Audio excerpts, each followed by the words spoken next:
Nakilala ng programa ang Maglola mula sa bayan ng San Ildefonso sa lalawigan po ng Bulacan.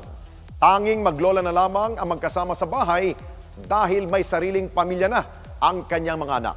Samantalang ang ama ng bata nasa Maynila at nagtatrabaho bilang massage therapist. At dahil po sa hirap ng buhay, hindi niya mabilhan ng gamit pang-eskwela ang kanyang apo. Ang sitwasyon na maglola, agad namang nirespondihan ng isang grupo ng motorcycle riders. Narito, panoorin po ninyo. Isang maglolang ating nakilala mula sa bayan ng San Ildefonso sa lalawigan ng Bulacan matapos silang ilapit sa ating programa ng isang concerned citizen dahil sa kanilang hirap na dinaranas.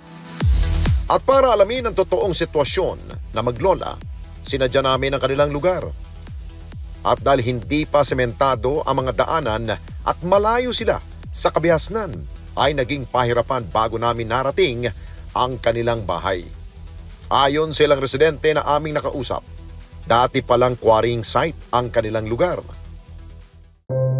Dito sa maliit na tahanan, magkasamang nakatira ang maglola na sina Lola Merlin at Jocelyn. Kwento ni Lola Merlin, bata pa si Jocelyn nang iwan ng kanyang ina.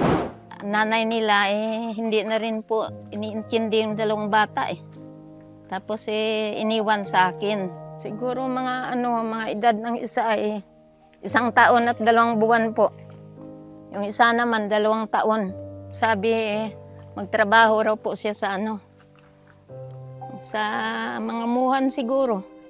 Tapos hanggang ngayon wala naman pong Wala kayong communication sa kanila? Wala po. Samantalang ang ama naman ni Jocelyn ay isang bulaga at nagtatrabaho sa Maynila. Naanuhan ng compressor. Sabugan po ng ng chemical. Kasi yung mali siguro yung pag-istilasyon ng battery. Tapos yung wire, sumabog yung battery ng compressor.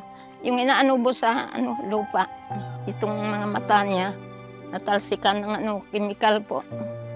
Nagmamassage therapy po sa Quiapo.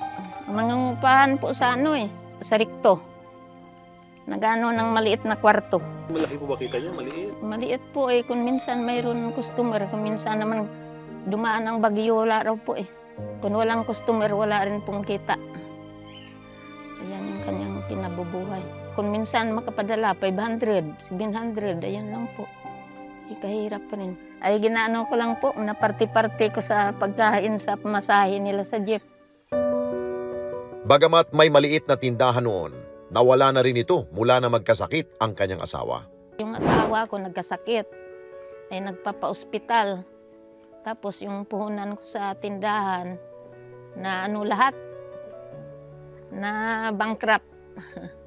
Kaya wala na. Sana kung may puhunan. Ay wala po 2 lang kami, ni Jocelyn. Kasi yung isa niyang kapatid doon nga sa Palapala sa Tiyahin. Doon nag-uupa sila.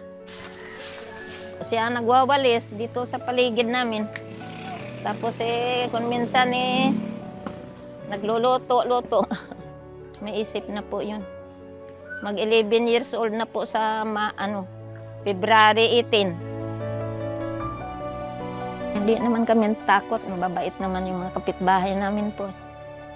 Ayos naman. Umihingi kami. Talagang walang-wala na. Wala naman akong matakbuhan. Nakakahiya naman humingi sa mga kapitbahay. May anak naman.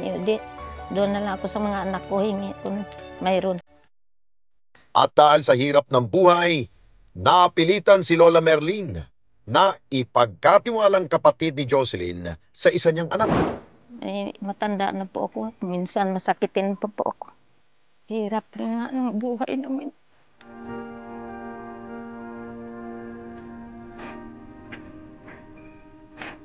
Kaya nga po, binigay ko rin sa anak kong isa. Hindi ko na kaya buhayin po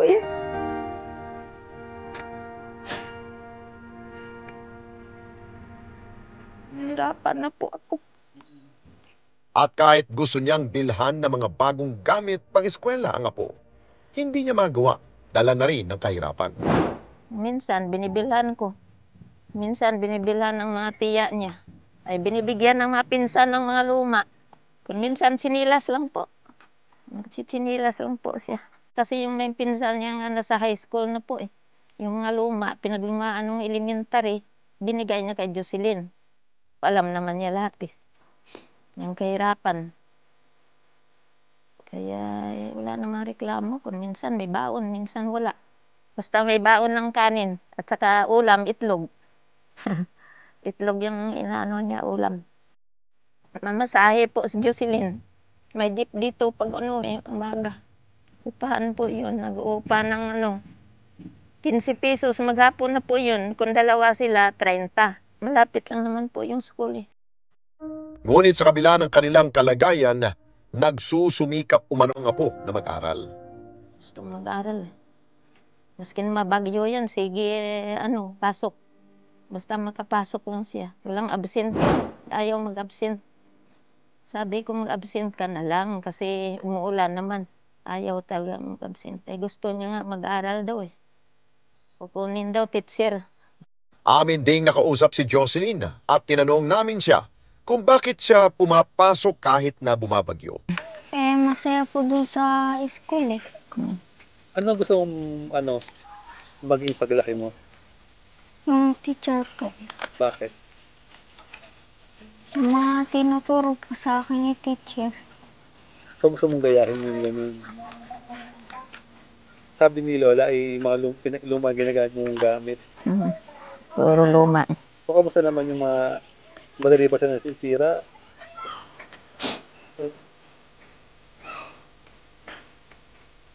At nang mapaiyak si Jocelyn at hindi na makasagot pa sa aming panayam, ay hindi na pinilit pa na ipagpatuloy ang interview. Napansin din namin ang likas na pagiging mahiyain ni Jocelyn. Dahil kahit nakikisalamuha sa iba pang mga bata, makikita naman na halos tahimik lamang ito at nagmamasid.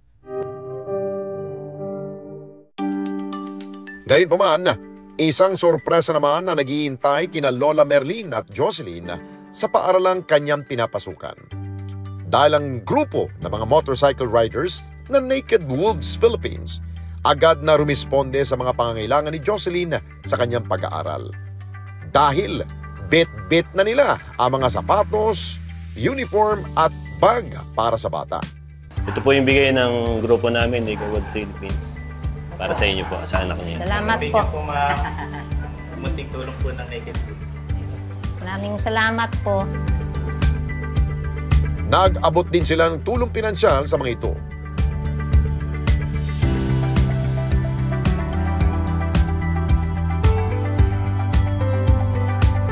Agad namang sinukat ni Jocelyn ang mga sapatos na ibinigay ng grupo.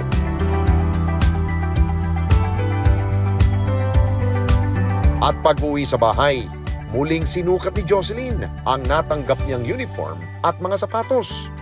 Tama lang to, no? Pang sinukat. Maraming salamat po at may uniform at saka may sapatos. Ay, mga luma po. Mga dalawa yata palit-palit. Nalaban ko agad, nugusot ko. Ito ang sampayan ko. Nugusot ka agad, hanger. Pagka umaga, tuyo na rin at sida naman yung palda at saka blouse. Nakakatuwang isipin na may mga grupong handang rumisponde sa pangangailangan ng mga batang katulad ni Jocelyn na kapu sa buhay. Dahil ang mga batang tulad niya na nagsusumikap sa kabila ng hirap na pinagdaraanan ay nararapat lamang na respondihan. At sa ating pagbabalik, mas kilalanin pa natin ang Naked Wolves Philippines na isang certified e-responder. Mga kababayan, salamat po sa inyo pong pagsubaybay sa Responde Mata ng Mamamayan. Para mapanood pa ang iba pa naming pagresponde sa ating mga kababayan, i-click lamang ang subscribe button o i-follow lamang ang Net25 social media pages at Net25 TV.